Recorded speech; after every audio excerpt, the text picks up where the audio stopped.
At the 15, he's on his feet. 10, 5, touchdown! The Jake Nulph Show. Go Burrow. Welcome back once again, the Jake Nulph Show here at Charlie's Pub and Eatery, just past the lake on 99 in Edinburgh, and of course, not the outcome we wanted, but I think, Coach, sometimes the devil's in the details, and I hear you always speak to responsibility and accountability, and I don't think at the time post-game you had quite been able to decompartmentalize and kind of figured it was kind of fresh. It was, it was a little too fresh. But I had told you that it's not quite as bad as you thought. Now that we've had time, the moral of the story is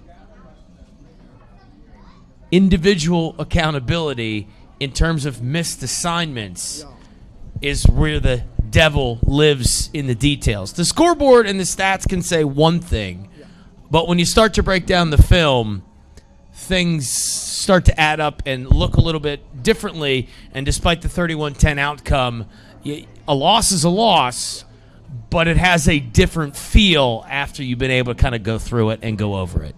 Joe, it was a tale of two halves, really, and, credit to Cal. Again, the scoreboard and the reality that we live in is they defeated us 31-10. However, boy, did we leave a ton of plays out there, particularly scoring plays, where it's just, again, we got to do the routine things routinely, as we call them, whether it's a pass, a catch, a catch on both sides because we dropped a pick six.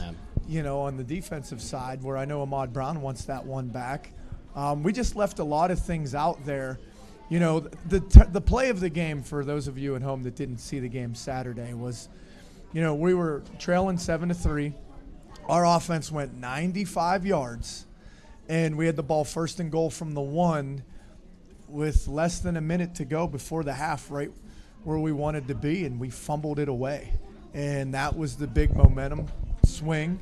Oh, yeah, momentum. That goes from being down 7-3 to up 10-7 into the locker room, and then maybe, it's not.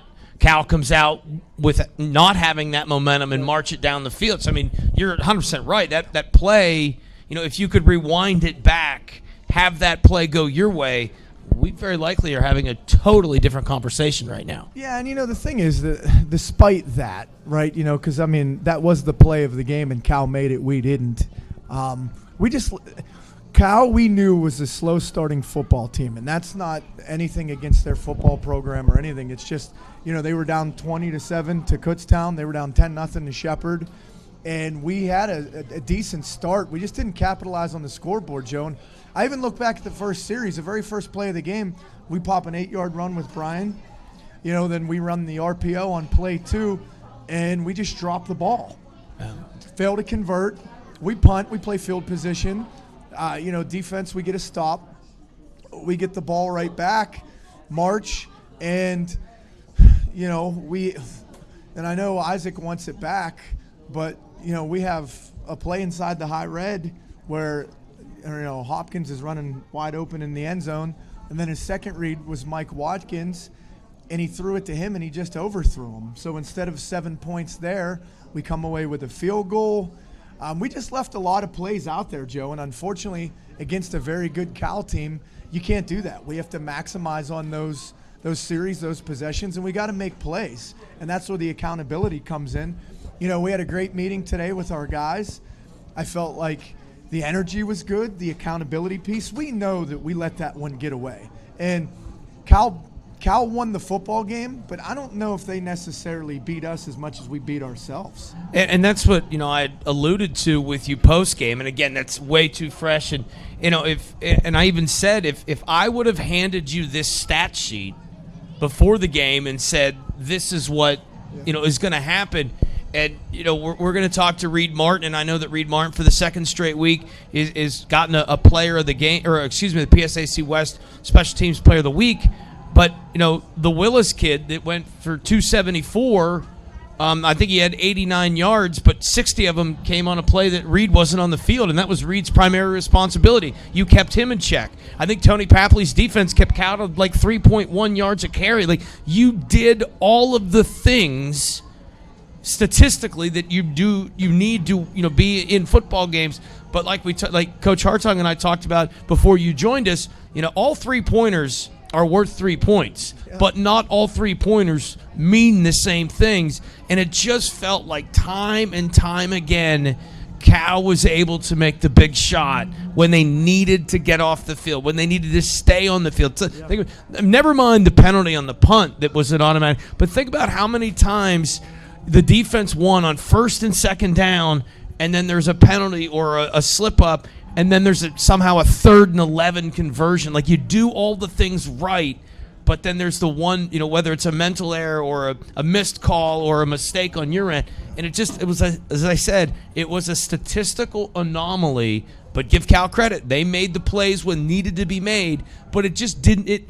Even though the scoreboard said what it read, it just never felt that you were down that much. No, and that's the unfortunate part. And I look at, Brian had 9 carries for almost 60 yards, and we had the run game going there in the first half, and unfortunately, with the way the second half played out, we didn't get an opportunity to continue to pound the football, the time of possession, which we talked about last week, which is so important for us. And Cal did that. We had felt that if we could limit the big play, and we did that for the most part, and make Cal earn it, that we could get them in the 3rd and long. And credit to Cal, they made those plays on 3rd and long, and we just couldn't get off the field. And you had mentioned we got them 4th and 4 midfield, and everybody in the league, surprise, surprise, we're an aggressive special teams, right? I mean, that's our MO. And we unfortunately went off sides there, and it's something that I know our young man would like to have back. But, Joe, the play before that on 3rd and 4, we baited them into a throw that we disguised coverage. We rolled our corner up, and we just don't execute the interception. And if Ahmad Brown catches that, there's no skill guy in sight. He's gone. It's a touchdown. It's a pick 6. And that's what I mean by those timely plays on Saturday. We just didn't make them. And it was, whether it was drop balls, overthrowing wide receivers, whatever it was, missed tackles. I know in the 3rd quarter, Joe, we had them in 3rd and long, and credit to their running back. He made 3 of our guys miss, but we had 3 guys there, and we just missed the tackle. And excuse me, that's the frustrating part. However, the flip side of that, to be positive, is and you had mentioned this after the game, and clearly I was in no mental state to just digest everything. But now that it's Monday and we've had 48 hours to digest this, look, there was plays we flat out outplayed Cal. And we can sit here and, they beat us, so clearly they were better that day. But, these last 2 losses to Cal and Shepherd, I've felt that we've taken steps in the right direction. We're just not making timely football plays, and that's part of the process, Joe, in building the culture and winning programs. Our guys now, again, we talked about it today, the belief that we have to have moving forward in singular focus, that every play, no matter what, can change a football game, in the urgency. And we've just got to continue to keep pushing the envelope, keep working, and the results are going to come, and we ultimately got to make plays when our number's called. I don't want to say it's funny, poor choice of words, but one of the keys, Coach Hartung and I, prior to the key to the game, limit Cal's splash plays. Well, Willis is 91 and 95 the week before, and they're gashed, and they've got 24-0 and a 21-0 run in the 2. Like, you think big plays. Yet, when there's 7 minutes to go in the 3rd quarter and it's 3rd down and 11, and all of a sudden a 12-yard out route becomes a splash play, it has the same impact. It's not, it's not going to be a Sports Center top 10, but it's the same back-breaking type mentality. Now, I wish I talked a little bit with Coach Papley about this after practice, but I want to get your take. You're the head coach. Does it make you feel better to a certain extent that a 3rd down and 11 becomes the splash play? We talked about that almost ad nauseum, that had to be something that you could not allow. And, it's got to be a win of sorts when you put that goal out there and you're able to achieve it. But then obviously the 3rd down and 12 is equal backbreaker. But to limit that offense, what they've done to everybody. Yeah. And the one thing that we talked about off the air, I'm not certain how many football teams are going to make Shepherd secondary look the way that Cal did the week before. What was different that you were able to keep them in front of you? Well, I mean, it's a team game. I think it ultimately starts up front with the 4. And, the ability to control the ground game and give yourself situations to not lose first down. That was something we talked about last week. And then get them in 2nd and long. Then the ability to get them in 3rd and long. Bottom line is the 3rd down and 3rd and long on Saturday just absolutely broke our back in the second half. We just couldn't get off the field, and they made plays we didn't. And then if you flip that offensively, we were 4 for 7 on 3rd down in the first half.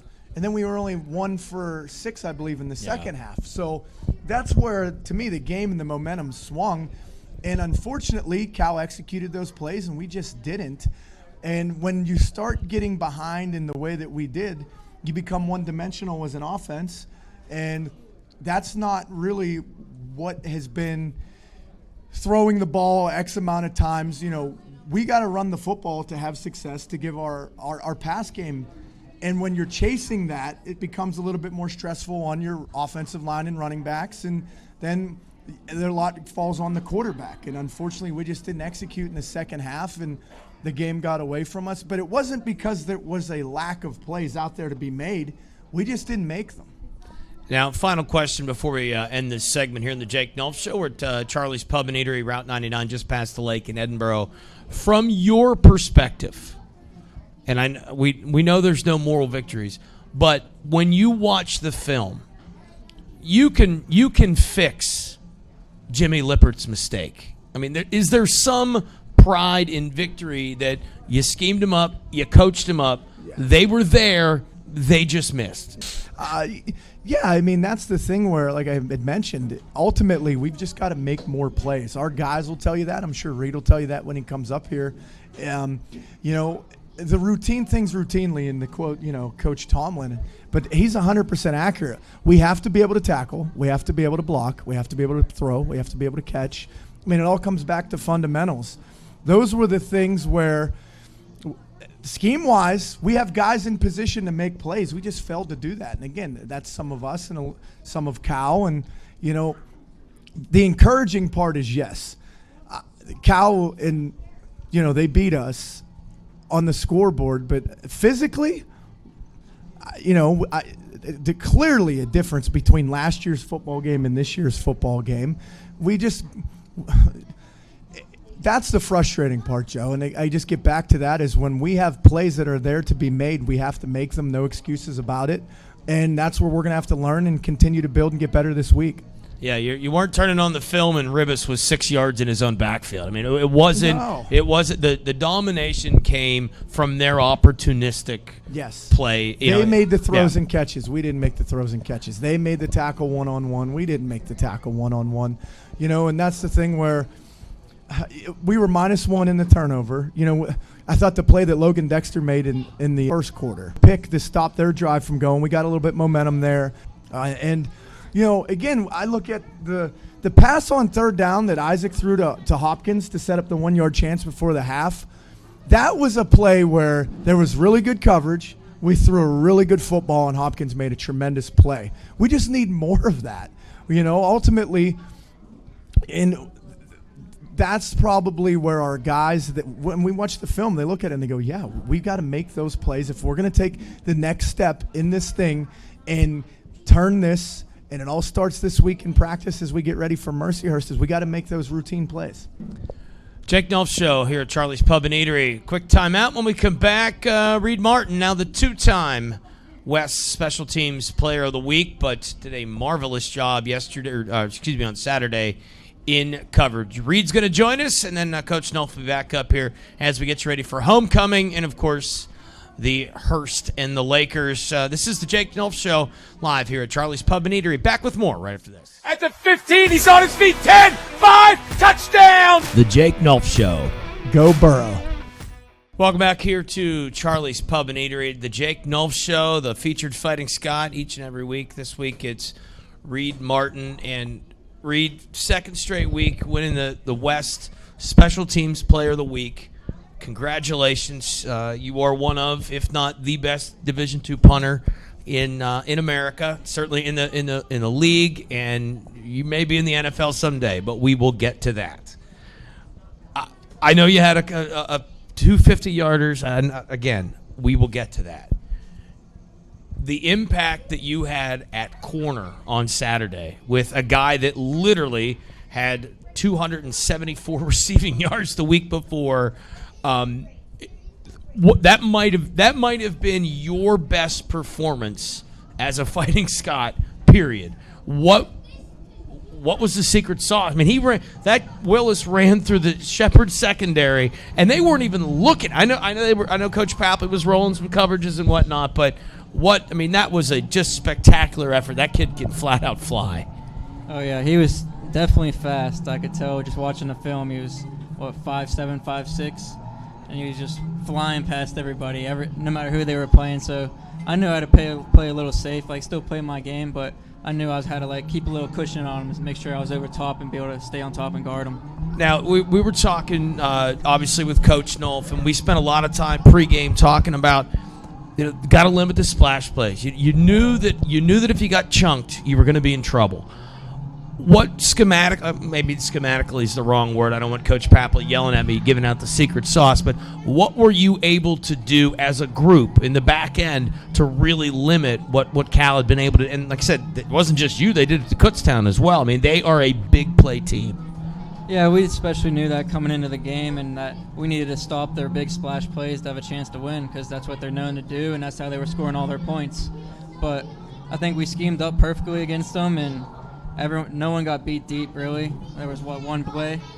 But other than that, I don't think they had any big passes or long runs, or for a touchdown at least. No, and again, we were looking at the statistical anomaly what that stat sheet looked like. Again, I don't want to beat a horse to death here, but if you would have had the stats that you gave up, in the pregame, you'd be like, I think we win this football game. It was just one of those things where in those few plays that just swung the entire game. You lost, but you had to feel pretty good about the way your group played. Yeah, I thought we played pretty solid as a whole group, and some people had great individual performances, but the game didn't end up how we wanted it, and so the stats didn't really matter at that point. All that matters is the scoreboard at the end of the game, so I feel like we got to put it behind us and learn from it and our mistakes, and we get ready for Mercyhurst. All right, now we will get to the punting. I think it was Bloomsburg. Where did you have this? Who'd you have the 73-yarder against? Those were against Shepherd. Shepherd. You're right. Okay. Yes, it was at home. Coach Hartung, and I quote, "I don't care where you punt it, 73 yards, even if it's on the moon. That's a really good punt," which I thought was a great line. You have been hitting moon shots, and last year you had the longest run from scrimmage on a fake punt. The benefit of that is you are twofold. You have the green light to fake it if you want, but because everybody knows you have the athleticism to tuck it and run, there's not many returns. Your numbers, in terms just from a punting perspective, have you exceeded your own expectations a little bit? Yeah, I feel like I've been improving every single year. My numbers have been improving, and I feel like as a whole unit, from our long snappers to gunners, we all been clicking better, playing together over the years, and we're all just pretty comfortable out there on the field together.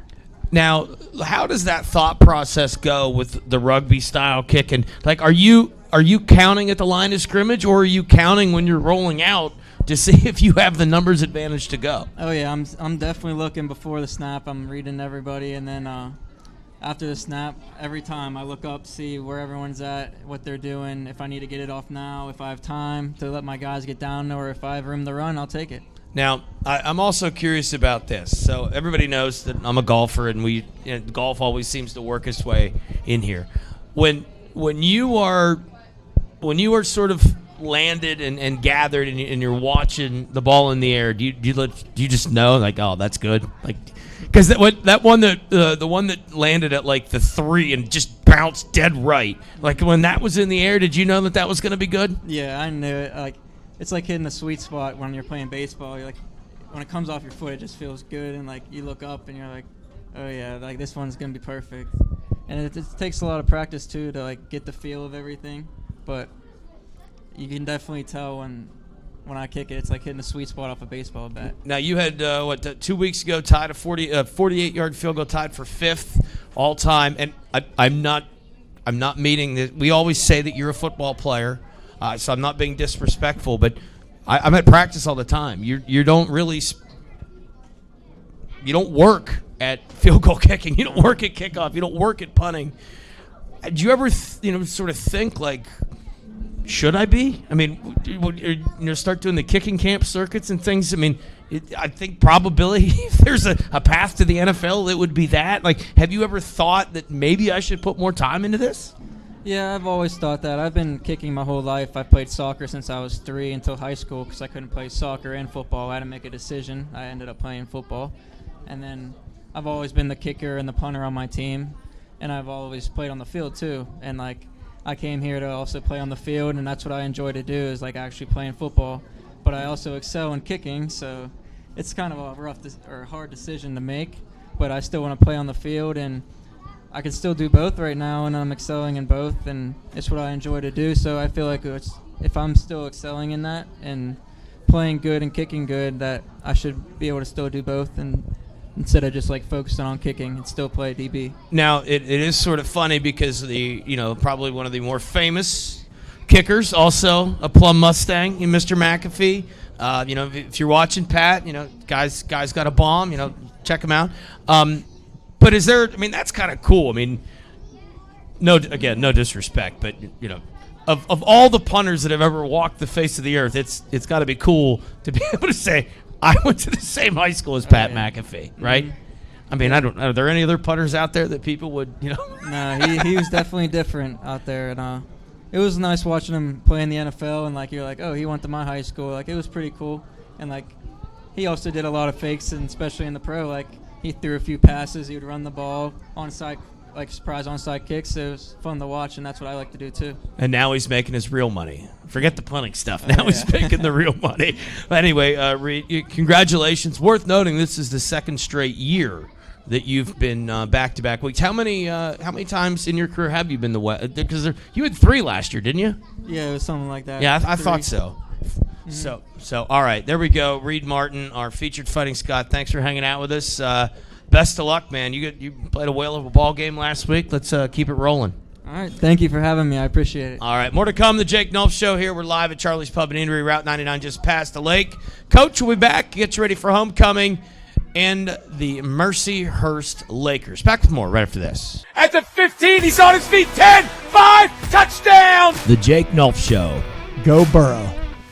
Welcome back, Jake Nulph Show here live at Charlie's Pub and Eatery. Thank Billy Carell and all the good folks here for another phenomenal evening. We appreciate everybody that came out. And Stromboli special tonight. That's it. We're in it. All right, let's do that. 1-3 Mercyhurst. You guys are 1-3. You open with Duquesne. They open with the 2-time defending national champs. I do think when you add it all up, because obviously Duquesne doesn't count for year, but Mercyhurst, I said it on TV a couple of weeks ago, like that legit may be the most difficult schedule in America. They get Kutztown, and they would get Shepherd at the back end, assuming Shepherd doesn't make the championship, in addition to Cal, Mercyhurst, the rest of the West. Ryan Remedio, a young head football coach as well. They've had some changes. They've been back and forth at quarterback. What can you tell us about Mercyhurst? That I feel like they've still kind of searching for an identity. I mean, it's not Marty Schetzel anymore. Ryan's kind of trying to put his own stamp on it, trying to figure things out a little bit. With the schedule that they played, man, though, it's really kind of hard to gauge, are they improved, or what have you from last year? Because it was a shootout last year. Rich Beckmesian basically at the gun for a 16-13 win. Yeah, no, and that's the thing. And even 2 years ago, when Coach Schatzel's last year, it was an overtime game and went down to the wire. This is a much improved Mercyhurst football team. You mentioned the schedule.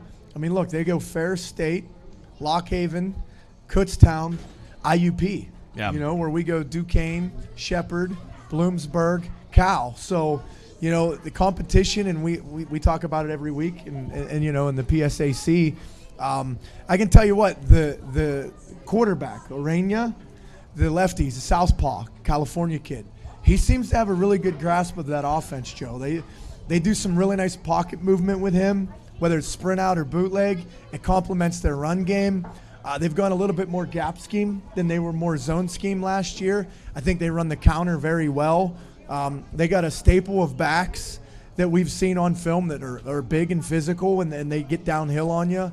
The offensive line is relatively new, but that's a big physical group. They seem like they're finding stride.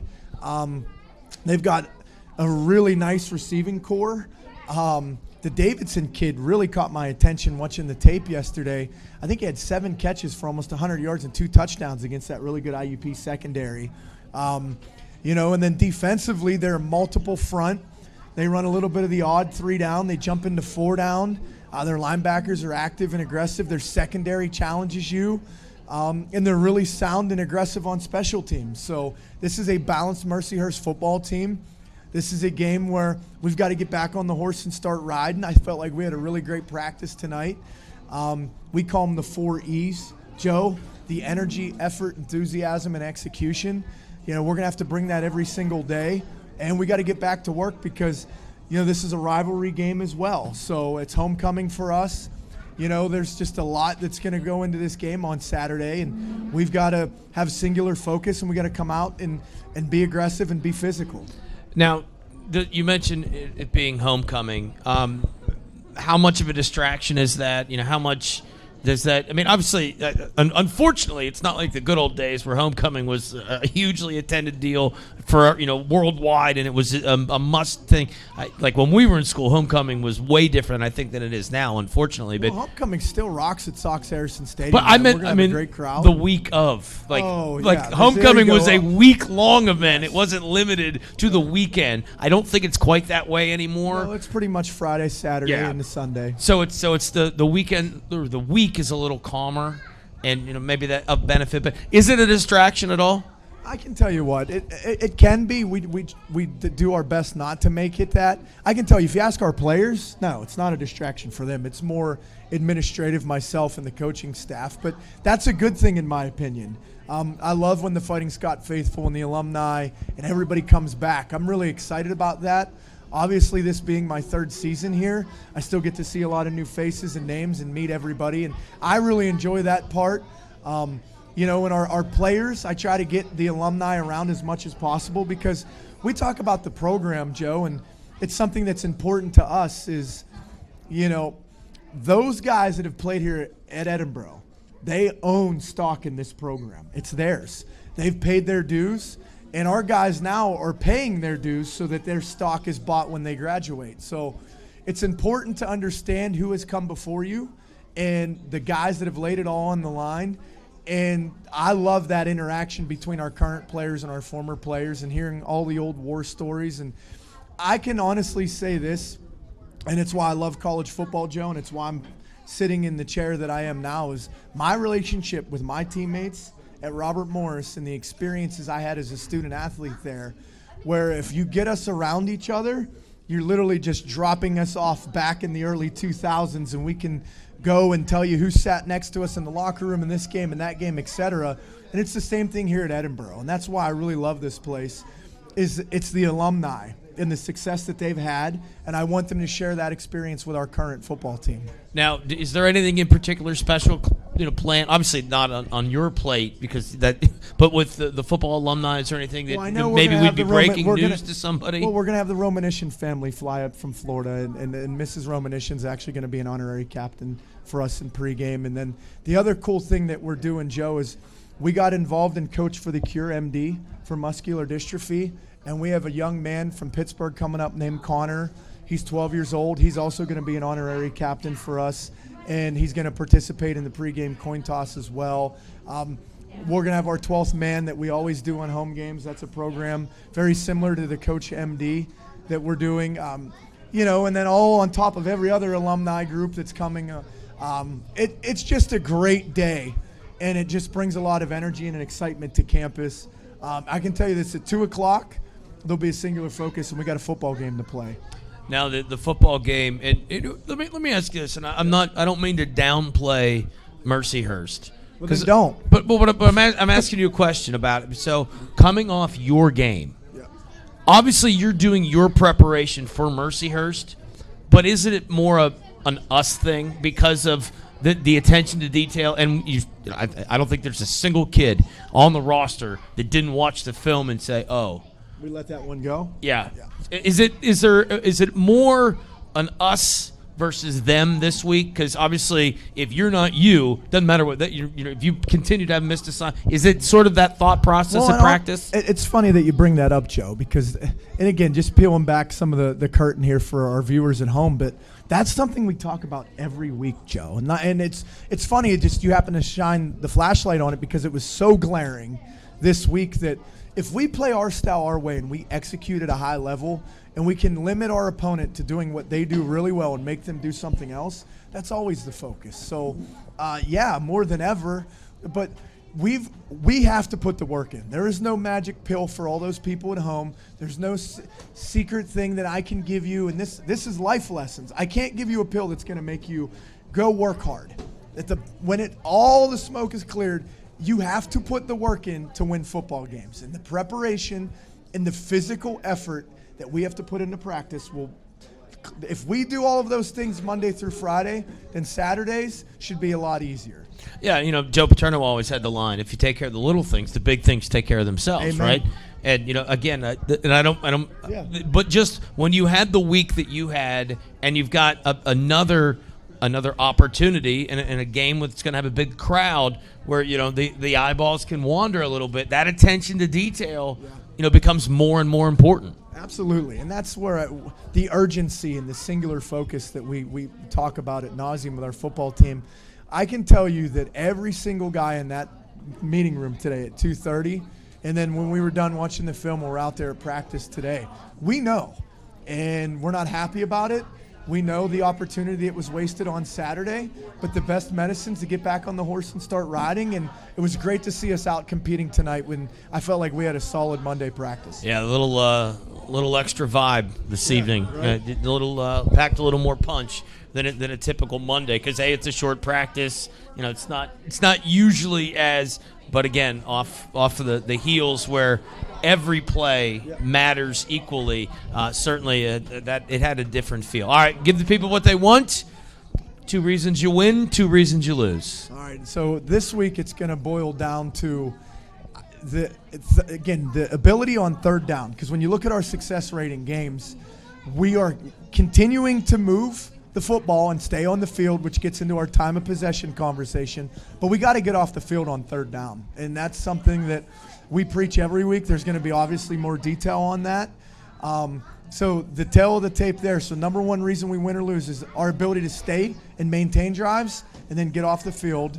Worth noting in the Bloomsburg win, I think Coach Papley's defense was 1 of 9 on third down. We were 12 for 19 again. Yep. And then you look at the first half efficiency compared to the second half efficiency against Cal. So, and that's not coach speak. I mean, those are real points of emphasis for us.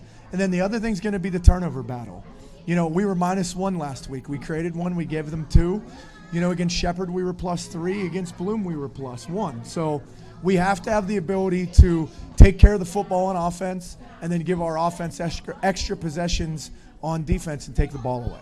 Now, does the fact that the last 2 contests have been, Richie Peckmesian basically at the gun. I think there was a kickoff that followed, but some late game heroics, and then the year prior, as you alluded to, does that add any extra juice because it's been, nip and tuck? No, I'm going to tell you, every single football team that we have here is different. So the 2022 Edinburgh team is different than the 2023. We'll watch the film. Clearly similar, right? Mm-hmm. But we'll learn lessons from lessons past, and this Saturday is going to be another opportunity for our guys to go out and compete. So, yeah, a little bit, but really, I mean, we're a different ball club. They're a different ball club than we were a year ago. And if nothing else, it gives me something to fill in the pregame show about the last two contests. Absolutely. But anyway, all right. Special thanks to everybody that came out, especially Billy Carell and his great staff here. We're here every Monday at Charlie's Pub and Eatery, Route 99, just past the lake. The Jake Nulph Show. We will do it again next week. So I would be a terrible son if I did not mention that today my dad, a.k.a. Yinzer Cliff, is 70 years young today. So I want to wish my dad a very, very happy birthday, Dad. I love you. Thank you for everything you've done for me, all your support. It means a lot. As you know, he comes up with Scotty, right? Scotty the skeleton, yeah. mascot, the Fighting Scot, faithful. So happy birthday, Dad. I love you. All right, Cliff, one of a kind. Certainly, that is a accurate statement. When they say the mold was broken, and maybe it needed to be broken. I don't know, but Cliff is certainly one of the best. And you know what? If the entire fan base functioned like Cliff, the borough would be a lot better. He's certainly a good guy to take notice of. And again, thank you, Coach. Happy birthday, Cliff. Thanks to Reed Martin. Thanks to everybody here at Charlie's Pub and Eatery for making it happen one more time. As always, go Burrow. At the 15, he's on his feet. 10, 5, touchdown! The Jake Nulph Show. Go Burrow.